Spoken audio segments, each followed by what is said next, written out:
I don't have no felonies. I'm not crazy and none of that. It's like I just want the truth, and it's so hard to get it from the courts.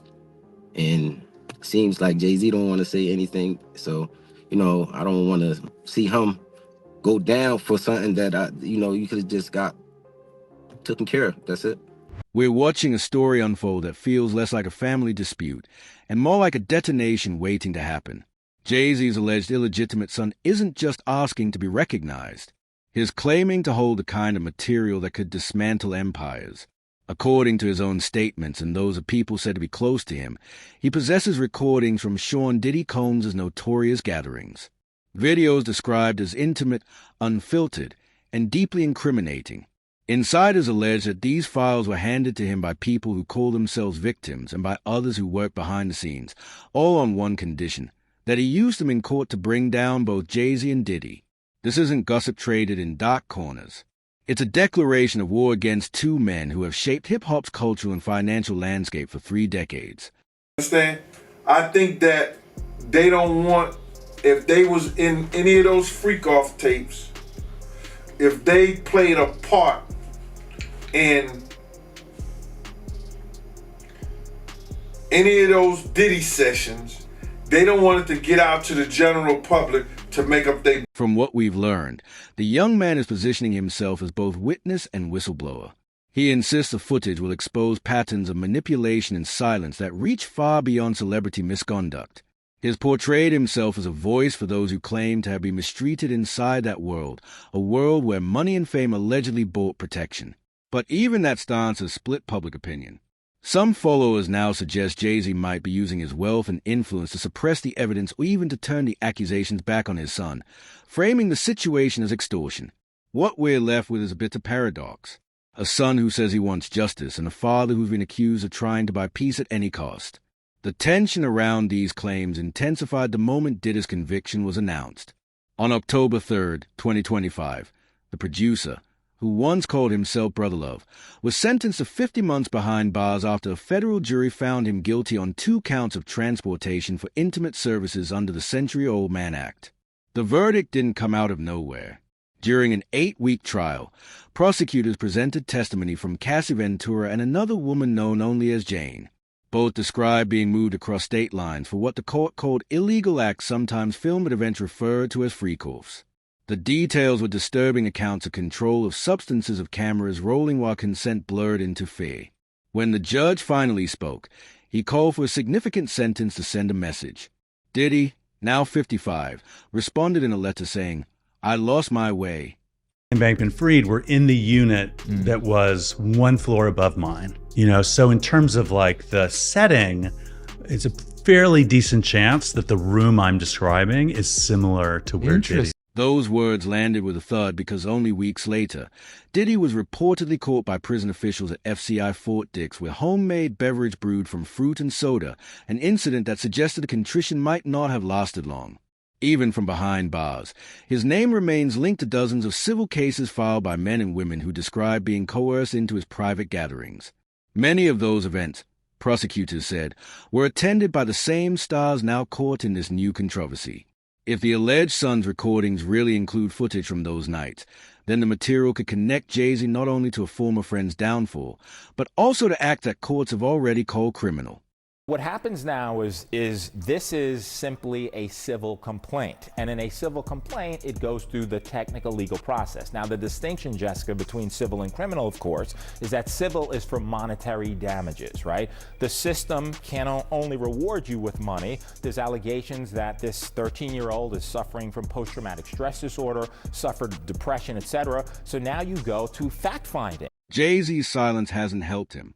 After Diddy's sentencing, the rapper faced renewed scrutiny over an unresolved civil case, claiming he and Diddy assaulted a 13-year-old at an after-party following the 2000 Video Music Awards. The lawsuit filed by an anonymous plaintiff alleges that both men were present, that substances were involved, and that the encounter was recorded. Jay-Z's lawyers have labeled the suit a blackmail attempt, while Diddy's legal team called it fiction. But that same year has now become the flashpoint in this new narrative because the Sun says its evidence includes recordings from the same period. Recordings that could show who was in those rooms and what really happened after the cameras stopped rolling. For years, Jay-Z has battled accusations of hidden paternity. The case of Raya Satwait, now in his 30s, has lingered since the early 2010s. Court filings show repeated attempts to compel the rapper to take a DNA test and repeated refusals from his legal team. Judges in New Jersey and Pennsylvania dismissed earlier petitions, citing jurisdiction issues and missed time limits. But this year, Satwait revived a claim, alleging that Jay-Z's attorneys committed procedural fraud to keep him from ever being tested. The new lawsuit filed in late November accuses the state court system of obstruction and demands that sealed record be reopened. Whether those filings are genuine legal moves or part of a broader campaign is now a matter of debate, but the timing arriving just days before Jay-Z was named in Diddy's ongoing scandal has only amplified suspicion. Yeah. At this point, I would want, why? Behind all of this is a long, tangled history between the two moguls. From their first collaborations in 1997 to their public declarations of brotherhood at Rock Nation brunches, Diddy and Jay-Z sold the image of mutual success. They donated millions together after Hurricane Katrina, celebrated each other's milestones, and were photographed side by side at nearly every major industry event for 2 decades. But those same photos are now being re-examined in a different light. Former associates have begun to describe their bond as less about friendship and more about shared protection. A silent agreement to keep certain nights out of public view. When Diddy's exatna Cassie told the court about private encounters involving substances and hired participants, observers noted that many of those nights coincided with parties where Jay-Z was also rumored to appear. Some kind of extortion that we heard when Cassie took the stand and testified on that airplane ride back from France. Diddy said, "You don't do a freak off, I'm going to release one of the freak off videos that you are profiled in and humiliate you." What makes the son's claims explosive isn't just a family connection. It's a suggestion that is holding evidence from those exact parties. According to insiders who say they've seen the files, some of the videos feature A-list attendees and moments that could raise questions about consent and complicity. If that material reaches court, it could force federal prosecutors to reopen cases that were previously closed. It could also threaten Jay-Z's tightly managed empire, which stretches from streaming to sports to luxury branding. That's why whispers in the entertainment industry claim powerful intermediaries have already approached the young man offering settlements disguised as support funds. None of this has been confirmed, but the rumor alone has turned him into both target and potential witness. The emotional undertone of this saga shouldn't be ignored either. Raya Satwait has publicly stated that he doesn't want money, only acknowledgement and justice for himself and others. Yet, detractors online argue that by aligning his accusations with Diddy's criminal case, he's turning personal pain into leverage. Some legal experts see strategy in the chaos. If the son's testimony connects Jay-Z to events under federal jurisdiction, prosecutors could compel cooperation from one defendant against the other. In that scenario, family ties become bargaining chips.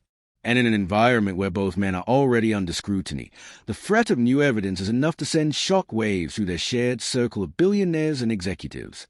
Meanwhile, Diddy's time behind bars has not quieted speculation. Reports from Fort Dix describe him maintaining a network of visitors, former business partners, even athletes, hinting that influence still flows from his cell. That fact alone adds weight to the son's story. If insiders truly trusted him enough to pass over confidential material, then they must believe Diddy's grip on the industry remains dangerous. What they want, according to those close to the case, is exposure, not profit. They see the alleged son as a one person with nothing left to lose. You say greed? Greed. The money? Yes. Yeah. Or the power, one of the two. I mean, it looks more like power. It's this spell, right? Right. That Jay got. That's why I kind of look at Kanye and Dame and all them. They the old me. Right. They the YouTube me. Yeah. Right. You understand what I'm saying? That this Dame look like the old YouTube me to me. Cause he hurt, bro.